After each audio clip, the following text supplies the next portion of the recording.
დღეს გეტყვით როგორ დავწიოთ ქოლესტერინის სახლის პირობებში 5 გზა, რაც რეალურად მუშაობს და არასახლის პირობებშიც.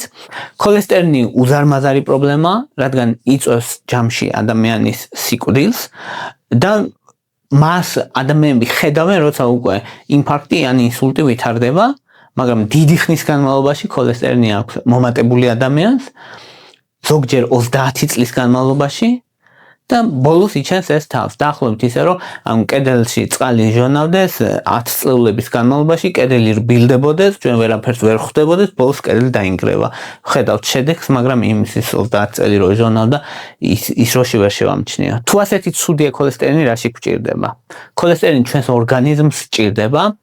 აუცილებელია ჰორმონების სინთეზისთვის, უჯრედის კედლის შენებისთვის, შენებლობის ერთ-ერთ ნაწილს წარმოადგენს და ჩვენი უჯრედებში ქოლესტერინი არის და D ვიტამინის ათვისებისთვისაც და უფრო დიდი პრობლემა სინამდვილეში არის ქოლესტერინის გადაადგილება სისხლში და სისხლძარღვებში.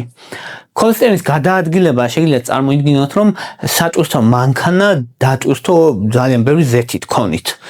ქოლესტერინი თავისუფლად ვერ გადაადგილდება სისხლში, ამიტომ ჭირდება ეს სატვირთო მანქანებელი ცილები.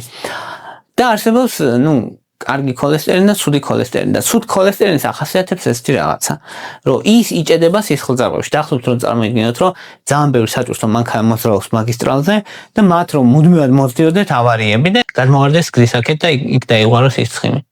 და ხო, ეს ოღონდ გზის იქით გადავარნა მარტივად აჯღებს, მაგრამ ჩვენთვის ეს სისხლძარღვის კედლებია, კედლებში შედიან ეს ქოლესტერინი შედის კედელში რა და ამაზე ჩვენ ორგანიზმს აქვს საპასუხო რეაქცია.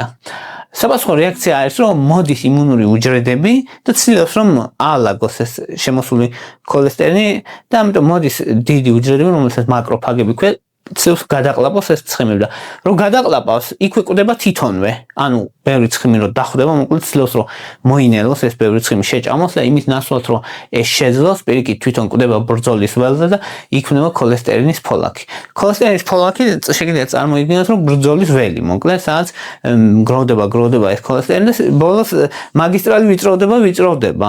და ახლა სამ შესაძლებელია ეს მანქანები გადიან და სისხლიც გადის სისხლძარღვებში ესე და როცა დაადგება ის მომენტი, რომ ძალიან შევიწროვდება, ჩვენ ამას ვხედავთ შემდეგ ინფარქტად ან ინსულტად. და ბოლოს სისხლძარღვი იჭედება. და ზუსტად ამიტომაა ქოლესტერინის შემცირება ძალიან მნიშვნელოვანი. ჩვენ შეიძლება გვეგონოს, რომ ისეთი არაფერი, მაგრამ საკმარისია, რომ ქოლესტერინის შემცირება დაახლოებით 30-40 მაჩვენებლით, თქვათ აი 140 თუა და შემცირო 100-მდე, ჩათვალე, რომ შენი გულის დაავადების რისკი 25% მცირდება შემდეგი 5 წლის განმავლობაში. ანუ უზარმაზარი ინვესტიცია საკუთარ ჯანმრთელობაში. ზუსტად ამიტომ ვამახვილებთ მუდმივად ყურადღებას ქოლესტერინზე. ახლა ვთქვათ უშუალოდ ის მეთოდები, როგორ უნდა შევამციროთ ქოლესტერინი მაქსიმალურად ბუნებრივად. პირველი, რაც შეიძლება გააკეთო, ეს არის მიიღოთ ხევადი ბოჭკო, ხსნადი ბოჭკო და ამას ყველაზე თვალსაჩინო წარმომადგენელი მისი არის ფსილიუმი. ფსილიუმი შეიძლება წარმოიდგინოთ როგორც ნაწლავში ქოლესტერინის მახე. ფსილიუმი შექმნის გელის სტრუქტურას ჩვენს ნაწლავში, უნდა დალიო, გელის სტრუქტურას შექმნის და ნაღლის მჟავებს დაიჭერს. პირდაპირ გაგებით, ნაღლის მჟავებს დაუკავშირდება დაიჭერს, ნაღლის მჟავები მზადდება ქოლესტერინისგან და თუ ნაღლის მჟავებს დაიჭერს და გამოიყოფა განავლის სახით, შემდეგ ნაღლის მჟავის დეფიციტი გვექნება. ამ დეფიციტის აღმოსაფხრელად ღვიძლი დაიწყებს ქოლესტერინის გამოყენებას იმისთვის, რომ ნაღლის მჟავები დაამზადოს და ეს ქოლესტერინის რაოდენობას შემცირებს. ანუ ფსილიუმი ქოლესტერინის რაოდენობას ამცირებს. საკმარისია, რომ დღეში 10 გრამი ფსილიუმი მიიღო, დაახლოებით 13 ერთეულით ამცირებს ცუდი ქოლესტერინის რაოდენობას. რეალურ ცხოვრებაში ეს უზარმაზარი მაჩვენებელია. ახლა როგორ მივიღოთ, რა არის საუკეთესო პრაქტიკა? უნდა დაიწყო დაბალი დოზით 3-5 გრამი დღის განმავლობაში, ასე უნდა დაიწყო პირველი 2 კვირის განმავლობაში და უნდა მიიღო წყალთან ერთად. ან თუ კაფსულებია ფსილიუმი უნდა დალიო და მე წყალი დააყოლო, ერთი სრული ჭიქა, ან ერთი სრული ჭიქა წყალში უნდა გახსნა, თუ ფხნილია და ისე უნდა დალიო. ახლა ამ ფხნის რო გახსნი არ ძალიან დიდხანს არ დააცალო, იმიტომ რომ მე ჟელესებრად იქცევა ძალიან ძნელი დასალევი იქნება. ხო და არც პირდაპირ ფხნილი არ უნდა დალიო, ზოგმა იცის ხოლმე ფხნის შევჭამო, არა, არ უნდა შეჭამო, იმიტომ რომ შეიძლება ჟელეთ იქცევს და ეს გაიჭეროს ნაწლავებში ან საყლაპავში უარის შემთხვევაში, ამიტომ არ შეიძლება. დიდი რაოდენობის წყალი უნდა დააყოლო იმისთვის, რომ კუჭის მოქმედება კარგი ქონდეს და პირიქით ნაწლავებში მე ჟელეთ არ იქცეს და არ გამაგრდეს შედარებით. ანუ წყლის დაყოლებას ძალიან დიდი მნიშვნელობა აქვს. ასევე, ვინაიდან ფსილიუმს აქვს უნარი, რომ შეიკავშიროს რაღაცეები, შეუძლია შეიკავშიროს წამლებიც, ამიტომ წამლებიდან 2 საათის მოშორებით უნდა დალიო ფსილიუმი. ეს მნიშვნელოვანი წესია თუ რაიმე მედიკამენტებს. ფსილიუმი დღეში 2-ჯერ, 5 გრამი დილით, 5 გრამი საღამოს. სასურველია რომ კვებამდე იყოს ხოლმე კუჭის სისავსის შეგნებას მოგცემს და ნაკლებსაც შეჭამ იმ დღეს. ამიტომ წონის კლებასაც ეხმარება. და აქვე თუ უფრო ბუნებრივი საშუალება გინდათ, მაშინ ამისთვის არის შვრია. შვრიაც შეიცავს თხევად საკვებ ბოჭკოს, ხსნად ბოჭკოს, რომელსაც ბეტა-გლუკანი ქვია და მასაც აქვს უნარი, როგორც ფსილიუმს, რომ გადაისმის ჟელე, ისედაც რო შეხედოთ რა, ვისაც მომზადებია შვრია, ყველა მიწის რომ რაღაც ჟელესავით რაღაც იქცევა, აი ეგ არის ზუსტად. და ეგ უნარი აქვს შეუძლია შეიკავშიროს ნაღლის მჟავები, ზუსტად იგივე მექანიზმით, როგორცაც აკეთებს ფსილიუმი, უბრალოდ ფსილიუმი ცოტა უფრო ძლიერია. იმისთვის რომ მიიღო კარგი შედეგი შვრით, მაშინ დაახლოებით 60-დან 80 გრამამდე შვრია უნდა მოამზადო. შვრია, ყველამ ვიცით რომ ადამიანისთვის, ბევრისთვის არ არის სასიამოვნო საჭმელი, შეიძლება გააჯერო, კენკროვანი დააყარო და მეტი ანტიოქსიდანტები იქნება. უფრო ადვილი საჭმელიც იქნება. ყოველი დღე რო დაიწყო შვრით არის საუკეთესო, მას შეუძლია ქოლესტერინის 5-7%-ით შემცირება. 5-7%-ით შემცირება ასეთი ბუნებრივი რამისთვის უზარმაზარი შედეგია რეალურად. მეორე რაც შეგიძლია ძალიან მაგარი რამე გააკეთო, შვრიაში ჩაყარე 1 კოვზი ფსილიუმი. ოღონდ მას შემდეგ რაც შვრიას მოამზადებ. მომზადების პროცესში არ ჩაყაროთ, თორე ძალიან შეიძლება გამაგრდეს, ისე ძალიან გამაგრდეს, რომ მე ძნელი საჭმელი იყოს, ვეღარ შეჭამო ეს ისა შვრია. ამიტომ როცა შვრიას მოამზადებ, შეგიძლია ფსილიუმი დააყარო, გემოსთვის შეიძლება კენკროვანი მოაყარო, მოცვი და ეგეთ რაღაცები თუ გაქვს, მარწყვი მოცვი და ეს თუ საშუალება არის, იქნება გემრიელი საჭმელი. იქნება ძალიან სასარგებლო ქოლესტერინისთვის და წონის კლებაშიც დაეხმარება ადამიანს. მესამე მნიშვნელოვანი რამე, რაც შეგიძლია გააკეთო შენი ქოლესტერინის დაქვეითებისთვის, ეს არის მცენარეული სტეროლების მიღება. ამის ყველაზე მარტივი და კარგი საშუალება არის თხილეული. თხილეული თითქმის ყველაფერი. ნიგოზი, ნუში, ფისტა, თხილი, ტყის თხილს რომ ვეძახით, ყველა შეუძლია ქოლესტერინის შემცირება, სხვადასხვა, მაგრამ ერთ-ერთი და ყველაზე მთავარი არის, რომ ისინი შეიცავენ სტეროლებს. სტეროლები არის მცენარეული კომპონენტები, რომელიც გავს ქოლესტერინს და იმდენად გავს ქოლესტერინს, რომ ქოლესტერინის ეჯიბრება ათვისებაში. და ან მაღალი კონკურენცია რო შეუქმნა ვიღაცებს და 100 კაცით უნდა შევიდეს, მეორე 100 კაცის მოიყვანა და ზოგი 100 კაციდან შევა, ზოგი 100 კაციდან და სრული ის 100 ვერ შევა. აი ესე არის ნაწლავებში ვერ აითვისება სრულად ქოლესტერინი, როცა სტეროლებიც იქ არიან. ამიტომ მათ შეუძლიათ 3-7%-ით შეამცირონ ქოლესტერინი. საუკეთესო პრაქტიკა თხილეულის მიღების არის 30-დან 50 გრამამდე. თუ ვიტყვით რომ ხელზე რამდენია არასრული მუჭი. ანუ არასრული მუჭი თხილეულობა დაახლოებით ეს არის 20 ნუში დღის განმავლობაში, დაახლოებით 40 ფისტა, დაახლოებით 7-8 ნიგოზი. და აქ ერთი ამბავი, რომ ადამიანების უმეტესობას დიდი რაოდენობით შეუძლია მიიღოს თხილეული. ეს ბუნებრივია, მაგრამ თხილეული არის ძალიან მაღალკალორიული და მას შეუძლია რომ თქვენ წონაში მოგამატებინოთ, ამიტომ თხილეულთან უნდა იყოს ფრთხილად. თხილეული უნდა იყოს ცხიმის ჩამნაცვლებელი. შენი ლოგიკა უნდა იყოს, რომ დღის განმავლობაში ცხიმები არ მიიღოს სხვა გზით გარდა თხილეულობისა, ეგ არის ყველაზე სწორი მიდგომა. თუ ქოლესტერინის შემცირება გინდა და თუ გინდა რომ წონაში არ მოიმატო, თორე თუ შენ ისე მიიღებ ცხიმებს, მათ შორის ღორის ან ცხოველურ ცხიმებს, მოკლედ, არაკს და ასე შემდეგ, და თან მიიღებ დამატებით თხილეულს, ამას ზიანის მოტანა შეუძლია შენთვის და წონაში მატება კიდე დამატებით. და მეოთხე მთავარი გზა, რითიც შეგიძლია შეამცირო ქოლესტერინი, არის პარკოსნების მიღება. პარკოსნების მთავარი წარმომადგენელია ლობიო. ყველამ ვიცით, ლობიო, მუხუდო, ოსპი, ჰუმუს რო აკეთებენ ხოლმე. ანუ შეგიძლია ერთ დღეს ერთი, მეორე დღეს მეორე, მესამე დღეს მესამე, 130 გრამი. ანუ 130 გრამი მიიღო დღეში ლობიო, 130 გრამი ოსპი, 130 მუხუდო არის იდეალური, რატო? ერთი რომ ხსნად ბოჭკოს შეიცავს, ანუ ამ ბლანტ ბოჭკოს შეიცავს ესენიც, მცენარეული ცილას იღებ, დაბალი გლიკემიური ინდექსი აქვს, მაღალი ნაყროვანება აქვს, ან საუკეთესო კომბინაცია, რაც შეიძლება შენი ორგანიზმისთვის მიიღო საკმაოდ იაფად და ქოლესტერინის შემცირებასაც მნიშვნელოვნად ეხმარება და პარკოსნების მიღება ასოცირებულია ნაკლებ გულის დაავადებებთან. ამიტომ პარკოსნები რეალურად საიდუმლოა. თხილებულთან ერთად. და მეხუთე მნიშვნელოვანი რამ რაც უნდა გახსოვდეს არის რომ შეამცირო ნაჯერი ცხიმები. ახლა ნაჯერი ცხიმები რა არის ჩვენთვის? მოლეკულის სტრუქტურა ამ შემთხვევაში ჩვენ არ გვაინტერესებს, ჩვენ გვაინტერესებს ჩვენთვის რა არის ნაჯერი ცხიმი. ნაჯერი ცხიმი არის ეგეთი რაღაცა, რომ ცხიმს ხომ ჭამ?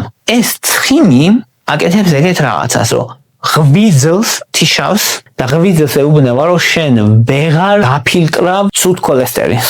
ან ნაჯერ ცხიმს ჭამ, ნაჯერი ცხიმი დაუკავშირება ცხიმზე რეცეპტორებს, ეს რეცეპტორები დაიბლოკება, ღვიძლი ვეღარ შეიკავშირებს ცუდ ქოლესტერინს და ვეღარ გაფილტრავს. და ეს ცუდი ქოლესტერინის დამოდელს მე სისხლძარღვებში და სისხლძარღვებზე იგლისება, როგორც გითხარით იმ მექანიზმით, რომ მანქანები რო გზიდან გადადიან, გადმოდიან. ამიტომ შენ ყოველ ჯერზე, როცა ნაჯერ ცხიმებს ჭამ, უნდა გახსოვდეს, რომ შენ ღვიძლს ბლოკავ და ეს ღვიძლი ვეღარ ანეიტრალებს ცუდ ქოლესტერინს. ამიტომ დღეში 13 გრამზე ნაკლები უნდა ჭამო ნაჯერი ცხიმი. ნაჯერი ცხიმის მაგალითებია რძედა-რძის პროდუქტები, ყველი, ღორის ხორცი და საერთოდ ხორცეული შეიცავს ნაჯერ ცხიმებს, მათ შორის ქათმის ხორცით, თუ უშუალოდ ქათმის ფილაზე არაა საუბარი. და აქ არის ერთი მნიშვნელოვანი მცენარეული და ჯანსაღი მახე, რაც ხშირად გვხვდება ხოლმე, მაგალითად რო არის მარგარინები და სპრედები, რომელიც გავს კარაქს და გეუბნება ეს მცენარეული. და გეუბნება რომ ეს არის ჯანსაღი, მაგრამ რომ წაიკითხოთ წარწერა, ის შეიცავს ქოქოსის ზეთს, პალმის ზეთს და კიდევ სხვა ზეთებს, ზეთმძირის და რაღაც.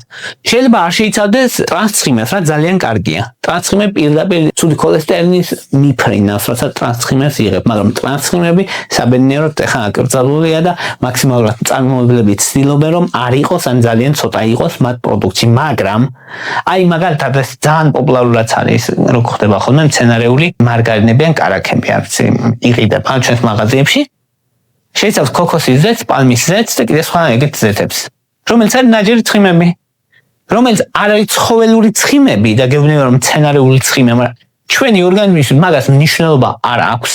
მნიშვნელობა აქვს რომ ნაჯერი ცხიმია და ისიც ბლოკავს ღვიძლს და აბრმავებს ღვიძლს, ვეღარ განეიტრალებს სულ ქოლესტერინის ღვიძლი. ამიტომ ნაჯერი ცხიმები ჩაანაცვლე უჯერი ცხიმებით. ეგ არის ოქროს წესი. ნაჯერი ცხიმები ჩაანაცვლე ზეითუნის ზეთით, ნაჯერი ცხიმები ჩაანაცვლე ავოკადოთი. ანუ ეს იმას კი არ ნიშნავს რომ წამეჩვეულებრივად და ზევიდან ზეითუნი მოასხი, არა, ეს იმას ნიშნავს რომ ცხოველური და ნაჯერი ცხიმების ნაცვლად ჭამე ზეითუნის ზეთი. ცხოველური ცხიმების ნაცვლად ჭამე ავოკადო, არა დამატებით. ამით შეგიძლია LDL ქოლესტერინის, ცუდი ქოლესტერინის 8-15% შემცირება და ყველაფერი ერთად მნიშვნელოვანი დოზით ამცირებს ქოლესტერინს. ისე რომ როგორც წესი, მაღალი ქოლესტერინის პირობებშიც კი, თუ ამ ყველაფერს დაიცავ, არ დაგჭირდებათ წამალი. უმეტეს შემთხვევაში. თუმცა ზოგჯერ დგება მომენტი, როცა წამალი საჭიროა, როცა ვერ გავიქცევ, შეიძლება გენეტიკურად ქონდეს ადამიანს ქოლესტერინი მომატებული, ან სხვა მიზეზები იყოს, ან ძალიან დიდი ჭარბიწონა იყოს, ან კვებით ვერ უწყობდეს ცხელს, ან მნიშვნელოვანი რისკ ფაქტორები ქონდეს. ასეთ შემთხვევაში წამალი არის რეკომენდირებული და ასეთ შემთხვევაში საჭიროა სტატინები. სტატინები არის მთავარი წამალი, რაც ამცირებს ქოლესტერინს. სტატინები არის, რო ვთქვათ, ქოლესტერინის ქარხანას თიშავს. HMG, CoAs ის არის დამბლოკველია, მოკლედ, რაც აკეთებს იმას, რომ ღვიძლი ქოლესტერინს ვეღარ ამზადებს. ეგ არის მთავარი სტატინების და ყველა სტატინი მუშაობს მაგ მექანიზმით, ზოგი ნაკლებად, ზოგი მეტად და ასე შემდეგ, სხვა დოზებით. ხო, არსებობს სხვადასხვანაირი სტატინები, პროვასტატინი, როძუასტატინი, ატორვასტატინი და მან განსხვავებები არის, რა თქმა უნდა, მაგალითად, ზოგადად მიიჩნევა, რომ ყველაზე რბილი არის პროვასტატინი, მაგალითად. როძუასტატინი არის ძალიან ძლავრი და დაბალ დოზებს საჭიროებს. ატორვასტატინიც ერთ-ერთი ძლიერია, მაგრამ ექიმის მეტ ყურადღებას მოითხოვს. სტატინები როცა აუცილებელი, მაგალითად, ცუდი ქოლესტერინი როცა 190-ზე მეტია, იქ აუცილებელია სტატინები. თუ ადამიანს მომატებული რისკი აქვს, იქ აუცილებელია სტატინები ხშირად. სტატინებზე არის ხოლმე ხშირად შიშები, რომ ხო არა, რომ სტატინი აზიანებს კუნთებს მაგალითად. და ეს არ არის ტყუილი, ზოგჯერ აზიანებს კუნთებს, მაგრამ 1%-ზე ნაკლებია რისკი. სტატინები აზიანებს ღვიძლს, ესეთი ის არის ადამიანები ამბობენ და მართალია ზოგჯერ სტატინები აზიანებს ღვიძლს, მაგრამ ღვიძლის ტოქსიურობა სტატინების შემთხვევაში არის 0.001% ან ზოგჯერ კიდე ნაკლები. კუნთების დაზიანების რისკი არის 0.1%-ზე ნაკლები, ზოგი შემთხვევაში არის მაღალი დოზებია შეიძლება 1%-ამდე, მაგრამ ну კუნთების ტკივილი ახასიათებს ზოგჯერ. ეგ არის კუნთების ტკივილი შეიძლება იყოს საყურადღებო ძალიან, მაგრამ ზოგ შემთხვევაში მსუბუქი კუნთების ტკივილი ახასიათებს და ეგ არ ნიშნავს რომ პრეპარატს თავი უნდა დაანებოს გაჩენ შემთხვევას. მაგრამ აქ მნიშვნელოვანია რომ ექიმის გარშე არ უნდა მიიღოთ. სტატინები ექიმის გარშე არ უნდა მიიღოთ. სტატინების მიღების წინ ღვიძლის ფუნქციები უნდა შეამოწმოთ. და ასევე სტატინებს იმხელა სარგებელი მოაქვთ ადამიანისთვის, რომ ის რისკი რომ 0.1% თქვა კუნთის დაზიანების რისკი ან 0.001% ღვიძლის დაზიანების რისკი არის კოლოსალურად პატარა იმ სარგებელთან შედარებით, რა სარგებელიც მოაქვს სტატინებს. ანუ სტატინებით დაკლებული ქოლესტერინის დონე ნიშნავს, რომ იცოცხლებს მეტ ხანს. ამიტომ სტატინებს აქვს უდიდესი მნიშვნელობა და მისი როლის დაკნინება არ შეიძლება. აი ეს იყო გზა, რითიც შეგიძლია თქვენ ქოლესტერინის შეამციროთ. მე ვემხრობი რომ ბუნებრივად მოხდეს ეს ყველაფერი, როცა საჭიროა და როცა ჩვენება, რა თქმა უნდა, წამლებიც გამართლებულია. ეს იყო რის თქმაც მინდოდა. აქ კომენტარებში აღწერაში მაქვს მითებული ჩემი ახალი გვერდი, ჩემი ახალი პროექტია. ეს არის პოდკასტი, ჭკვიანი სტუმარი. ვისაც გაინტერესებთ ჭკვიანური პოდკასტები, მოკრეთ საინტერესოა, შეგიძლიათ გადახვიდეთ და ლაიქოთ, გამოწეროთ, უყუროთ, ხო? და მადლობა რომ ჩემთან ხართ, მადლობა რომ გაინტერესებთ.